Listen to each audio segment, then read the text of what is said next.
Стратегия за развитие на Proximity туризъм. Както споменахме в предишното видео, близките посетители имат особени характеристики и специфични интереси.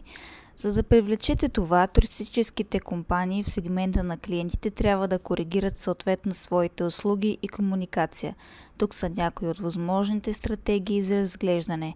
Нови и уникални услуги, базирани на местно природно и културно наследство. Посетителите в близост имат по-добри познания за тяхната среда и следователно по-голямо търсене на нови, качествени услуги и продукти.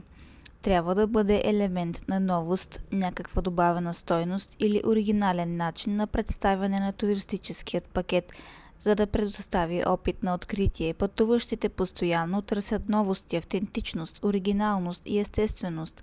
Повечето потенциални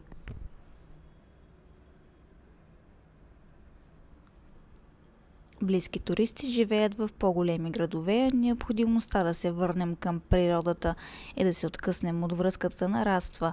Ето защо туризъм, колоезденето и други туристически маршрути, които са истински източници на прекъсване на връзката, в момента са успешни. Другите дейности, които позволяват на туристите да открият природна зона по автентичен и оригинален начин, като например чрез обиколка с конска каруца, свързана с дегустация на храна на място, и занаятчийските работилници също могат да бъдат успешни. Възходящата тенденция в туристическият сектор е игровизация, метод, който позволява на посетителите да открият естествена територия в забавен и оригинален начин. Търсене на нови съкровища, игра за разследване или дигитални игри станаха много привлекателни за широката публика. Голямо разнообразие от услуги. Туристите също търсят разнообразни преживявания и още повече усещания. Всички тези очаквания се превръщат в основни критерии при избора на бъдещите им туристически дестинации. За близките туристи е предизвикателството да намерят местно занимание, което е наистина различно. Ето защо наличието на много опции в една туристическа оферта увеличава шансовете и жителите да намерят нещо ново и вълнуващо за преживяване. Нова тенденция в туризма е концепцията за микроприключение, което е кратко, просто, местно, ефтино, но и вълнуващо, предизвикателно, освежаваща и възнаграждаваща. Състои се в това да отидете на приключение близо до дома, откриване на заобикалящата природа и живи усещания. Целта е да се отговори на пътуващите. Трябва да прекъснете връзката, за да се върнете към природата и простотата. Туристическата компания трябва да предлага множество идеи за микроприключения и предлагане на екзотични посещения сред природата с и без гид из големите градове. Услуги за туристи от различни социални среди. Тъй като дестинациите са по-близо, сухопътният транспорт се използва по-широко, а цената на пътуването е по-ниска в туризма наблизо и това позволява различните групи от населението да могат да пътуват. Комбинацията от тези характеристики означава, че социалният състав на туристите е много по-широк и разнообразието води до различни видове изисквания при вземане на решение за видовете дейности, които да бъдат включени в офертата на туризъм в близост. Трябва също така да се вземе предвид разнообразието, социалния произход и съответните изисквания на туристите, например включително опции за настаняване, които са достъпни за посетители с различни доходи. Може да увеличи броя на туристите. Това важи и за дейности, обиколки и други предоставяни услуги и продукти и целенасочена комуникация. Преди да се обърнат със съобщение, туристическите компании трябва да очертаят точните географски райони, градове в близост, към които искат да се насочат. Важно е да имат ясен профил на целевите посетители като пол, възраст, ниво на доходи, образование, етническа принадлежност и възможно най-много информация за техните туристически предприятия и интереси. Основната цел на целенасочената комуникация е да подчертае специализацията на компанията и да увеличи възприятието на аудиторията че въпреки предоставените туристически услуги са в близост до тях, те са страхотна опция за почивка. Елементите на новостта, автентичността, оригиналността и естествеността ще бъдат много важни, както и местните атракции. Промоцията може да включва места в близост до туристическото съоръжение, които не се считат за местни атракции. Все пак, но трябва да има атракции, които може да са нови дори за жителите.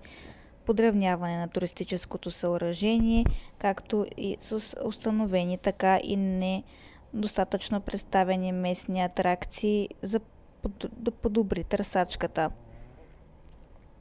Освен това, ще укрепи близкото туристическо брандиране, така че уебсайтът на съоръжението се превръща в основен ресурс за цялата общност. Друг елемент на привличане прави местата за настаняване, ресторанти и други пространства се чувстват уютни.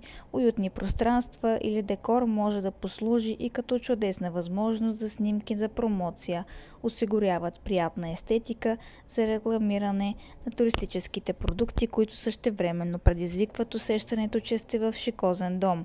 Инвестиране в оптимизация за търсачки за местна аудитория и географски базирани ключови думи може да е добра идея, когато достигате до тази конкретна целева аудитория. Това важи и за комуникация в социалните медии, където може да коригирате рекламите към близкото местоположение. Когато достигате до резидентните посетители, разчитайки на влиятелни лица с последователи и милиони, може да са най-ефективните. Това е мястото, където местните микроинфлуенсъри биха могли да бъдат полезни. Благодарение на увеличаването на онлайн търсенията на местни блогове за пътуване, тези мисли и лидери са по-ценни от всякога и може да доведе до повишаване на цялостната ангажираност. В туризма наблизо традиционните маркетингови инструменти също могат да помогнат. Добрият старомоден печатен маркетинг може да бъде начин да се откроите от тълпата. Инвестирането в пощенски картички може да бъде страхотен маркетинг, тъй като съдържа визуалната информация, необходима за уведомяване на местните жители за бизнеса, взаимодействията и връзките, изградени в индустрията с други професионалисти в туризма, ще получи безценен обхват за всички туристически оферти. Един от начините е да потърсите веригата за доставки в близост на бизнеса, намиране на други местни бизнеси, които споделят подобни ценности и предложения може да повиши привлекателността на предлагането в очите на пътниците. Туристическата услуга заедно с други туристически продукти ще даде добавена стойност. Също така регионалните туристически организации могат да бъдат страхотни защитници. Те са ръка за помощ в изтласкването на туристическите услуги и продукти към близкия пазар. Тези организации може да помогнат за регенерирането на значително количество безплатна реклама за местен туристически бизнес.